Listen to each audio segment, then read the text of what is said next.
I hope this works. I really hope this works. So, hello everybody. What's going on? This is at Forward Gaming, and the Sports Report. So, I'm going to be covering pretty much what's happened in this last week as far as sport. Basketball, football, college ball. We got everything talking today. It's been crazy. Baseball. So let's go ahead and dive right into it. But first, please do not forget to like, share, subscribe, all the stuff to hit the algorithms and the metrics so that this can actually get out to people and hopefully turn into a thing. But I would really like it to be a thing. Secondly, if you do like what you see, please feel free to follow me on Instagram or Twitter, Reddit, TikTok, at Forward Gaming there, at Big Rob R20 on on Instagram, and yeah, see if we can turn this into a thing. I want to try and make it a regular thing. But let's go ahead and dive right into the news today because, man, we have been through some stuff in football recently. For those of you who do not know me, which I'm hoping is a lot of you, this is my team. It always has been. Ever since the year before they won that first title. I've been checking them out. I saw what that defense is going to become. I saw what the team could become. They just never really got the chance until, well, they got their first title. That won them some respect right there. And then they came back in 2020 with a new squad and a new brand and under a new man, Mr. Thomas Edward Patrick Brady. Now, it took a long time for me to accept that this was going to be a thing. It's essentially, I was basically cheering for the villain, and I knew it was going to be that. But I've had to accept it, and I gotta say, he was as good as advertised. So I can't really hate on him. But it is what it is. He recently has now returned to the Tampa Bay Buccaneers. He had retired for a total of 40 days. So, like Jesus, he's returned, the prodigal son. It was funny because his last game ball, the ball caught by Mike Evans against Jalen Ramsey in the divisional round, which he threw into the stands. The second time Mike Evans did that to him, like, bruh, what are you doing? But the second time he's done that, and he took that opportunity, but the fan who got it ended up buying it for $500,000. Or he ended up selling it for $500,000. And the fan who bought it now has a pretty useless ball, pretty worthless ball. That's brutal, man. That is so brutal. Yeah, he's back. I'm super hyped. We don't know what the contract looks like. They're still working on it, but this means that we're going to be getting people who already want to return. Ryan Jensen has now returned to the Buccaneers. You figure, I'm really hoping that Gronk returns to the Buccaneers. Chris Godwin, he's franchise tagged. They're working out the contract, but he should be returning to the Buccaneers. And then we already have Mike Evans, and we have now signed Russell Gage Jr. from the Atlanta Falcons. I'm super hyped to see how he performs with us. Carlton Davis has been re-signed. We are looking into... We really need to look into more of our secondary, making sure that we can get our secondary good, because that's what lost us our chance to go to the Super Bowl. against the number one wide receiver. Has had the number one wide receiver season, probably possibly of all time, in Cooper Kupp. Can't even hate on the man. Dude put in so much work. Triple Crown winner, Super Bowl MVP. He deserved everything. He deserved all of it. He played so well that I couldn't even be mad when they did win, because he clearly was the best player on the field. Absolutely deserved every moment of it. Right, but we'll see what happens there with the Bucs. We're still signing people back. Free agency officially opens up, I believe, tomorrow. So, fingers crossed we can get some fire out there. Next up, we had a signing today in the NFL. If the site actually loads. Per Adam Schefter, Joe Buck and Troy Aikman are now the hosts for Monday Night Football next year. This was huge. I think this is really for them to get both of them. That's wild. That is wild. Oh man, huge grab for ESPN. Yeah, it's awesome to see. They keep them together. Their 21st NFL season in the booth together. That's wild. Good Lord, I did not even think that it was that long. Man, that's awesome. Totally awesome. In other news, I'm just going to call Adam Schefter. He's pretty much reposts everything anyways. Let me going off of his pretty much just in the sake of time. Next up, Carl Nassib, who was the defensive end for the Oakland Raiders last year, actually is going to be released from the Raiders, which, all I can say, I really hope the Bucs get him. I really, really hope the Bucs get him. It would be incredibly awesome if the Bucs get him. Because if we can get our defensive line to a level of like the LA Rams had, the Buccaneers could be unstoppable. Vita Vea already re-signed and restructured his contract to free up some more cap space for us. It's going to be if we can get Carl Nassib, I say we go get him, because that two-man front right there could very, very easily. Oh, and if we keep JPP or Ndamukong Suh, either one of them, I think that three-man combination, that could honestly dominate the entire league and allow us to run a three-man front while also keeping 8 out in the box. Makes our secondary a bit more reliable and frees up the pressure on them, allowing us to. Now, I don't know if we blitz as much as we have. Nah, we need to blitz. I like the blitz packages. I don't think we should blitz every single time like we have been, but that's his own thing. I'm not going to hate on the defense. It showed its work and its worth last year. So, next up on the talking, Browns releasing Austin Hooper. This was a surprise to me, because they've been, honestly, it looked, well, especially with Baker Mayfield putting out the whole letter yesterday, I think this is a sign that the Browns are pretty much going to just be the Browns and try and restart everything again. I'm a little worried here. I am a little worried. I'm not even going to lie. We'll see what happens. But, yeah, that's a rough one. That is a rough one. 27 years old. Man, we'll see what happens. Yeah, I don't like it. I don't like it. They already got rid of Jarvis Landry as well. Or they said that he's going to be released, so that's going to be it looks like they're in the rebuild. I say fire market, go get him, go get anything from them that you can, because they're pretty much cleaning house.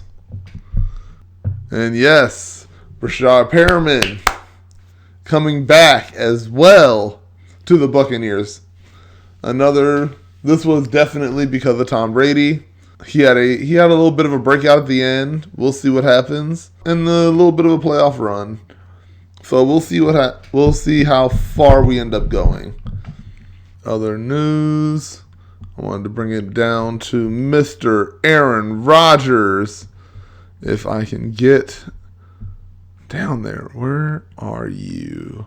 But yes, Aaron Rodgers has re-signed with the Green Bay Packers on a very flexible deal that they can shift and move the money however they please. Especially if he chooses to retire, they can just throw a bunch of money into that last year of his contract, pay the man, and he will be gone. But this means that they have him for the next 4 or 5 years, and he's going to retire a Packer, which I think is really awesome. So it's going to be $50 million during the first 3 years. So that's where you pay him. But they can flex that however they choose to. So this allows them to free up some cap space for this year coming up and give him the ability to get some more targets, get some more weapons out there. I'm very happy to hear for him that they were able to make it work. Last week, Russell Wilson signed to the Broncos the same day that Aaron Rodgers confirmed that he was going back to the Green Bay Packers. Really hilarious between Pat McAfee and Ian Rappaport and their drama between them about who was right about his deal. There were conflicting reports between them. Pat McAfee's source apparently sounds like it may have been Aaron Rodgers himself. But, yeah, I'm not getting into the drama there. It is what it is. But, yeah, the man's bag is secured. This means that the Packers are going to stay a very viable target for people to go to. They still need to work on their special teams. That has to get fixed 100%. Their whole special teams department might need to get fired, honestly. But this also means that they could still possibly bring some people back. Davante Adams, interestingly enough, still they're working on his contract and said that he will not play under the franchise tag. So they got to work that contract out, and they got to do it ASAP because even with Aaron Rodgers confirming that he's coming back, they need that receiver. They need Davante Adams out there. He was his dude. He is that dude. You can't do it without him. Cannot do it without him. We'll try and move this up a little bit. There we go. That's way better. All right.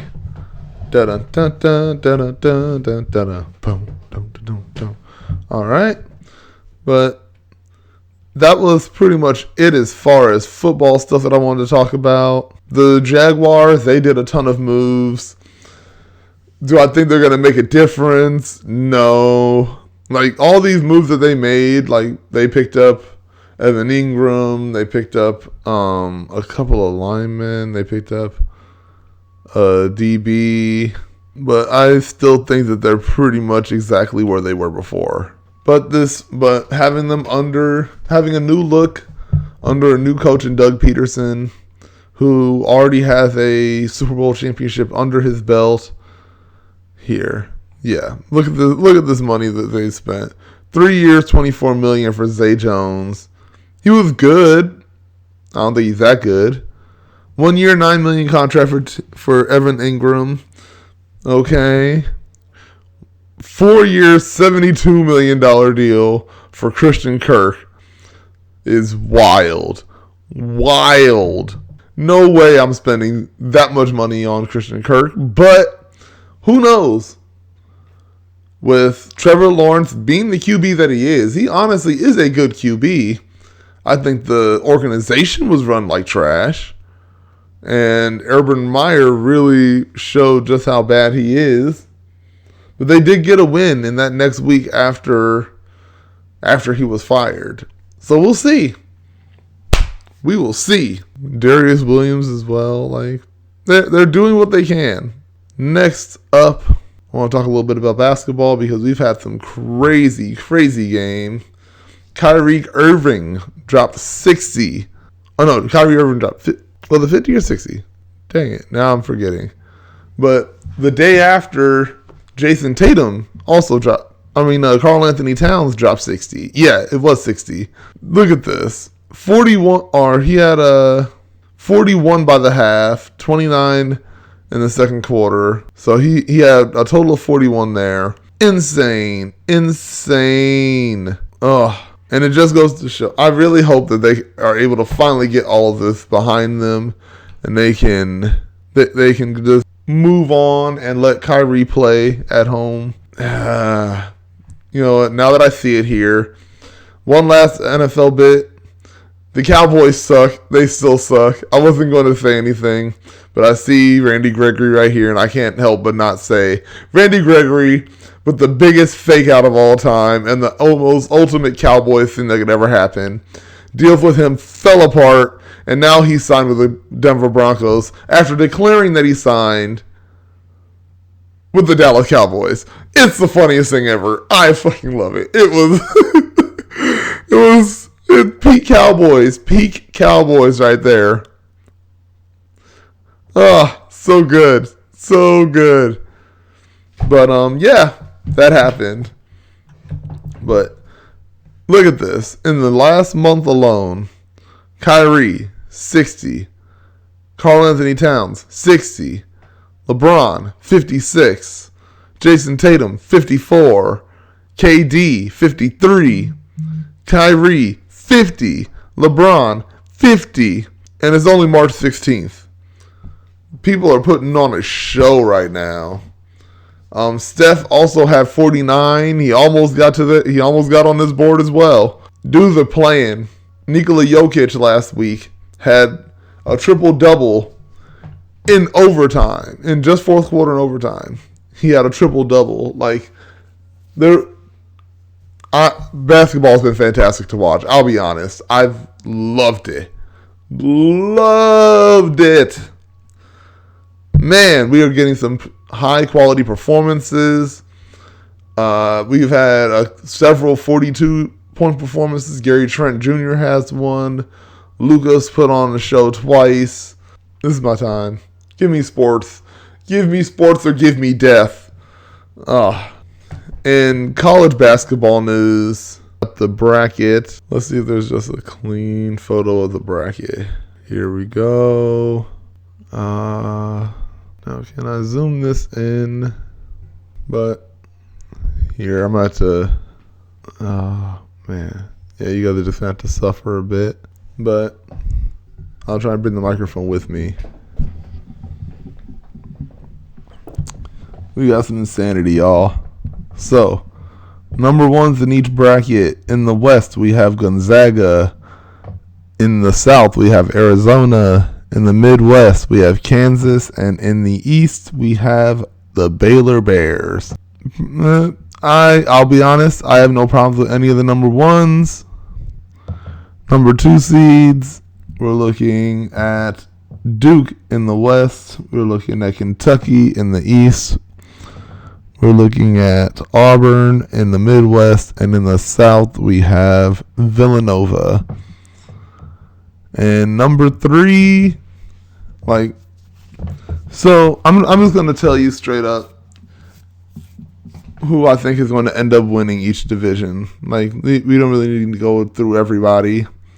But I am going to tell you where I think the sleepers are going to be.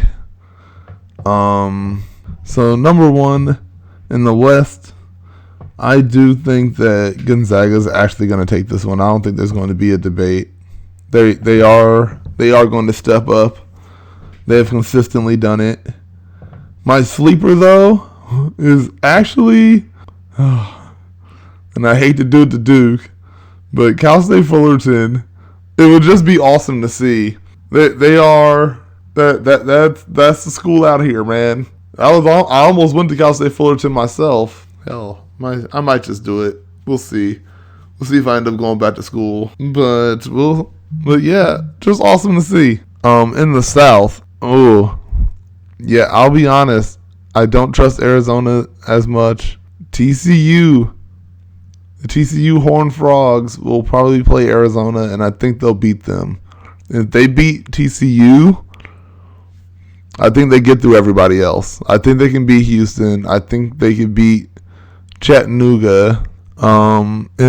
And out of the other side of the bracket, it'll probably end up being either Villanova or Ohio State, and I think they beat both of them. So yeah, TCU, that's my team right now. In the Midwest, I like Auburn, but I also like Iowa State, and they would meet in the quarterfinal. Yeah, Auburn or Iowa State. That's who I got. And then in the East, sorry to go against Kentucky ever for me, but Virginia Tech, also super powerful. Yeah, Virginia Tech's my team. Either Baylor is going to actually do it and just go through, or it's going to be Virginia Tech. Yeah, there you have it. I'm going to keep it at that. Keep it simple. I'm hyped, though. I'm so hyped. We'll see what happens. And then one last bit of news in the sports world. Baseball. It's officially back. Oh my goodness. It is taking forever, but it is officially here. And we'll see how this next season goes. It's going to be shortened. They have officially made the designated hitter available for across both leagues, which I don't know why it was divided in the first place. It's so stupid. But it's coming. It is actually coming now. It's going to be late, but it's here. So, I'm excited. We'll see what happens. And with that, all the free agency, we've already started seeing players move. I'll do that episode actually next week once we get a full breakdown of everything. Half an hour. Solid. I'm going to go ahead and leave it there, guys. Please do not forget to like, share, and subscribe and all that nonsense. But with that, I'm going to leave it. This is Rob at Forward Gaming, signing off. Have a great day.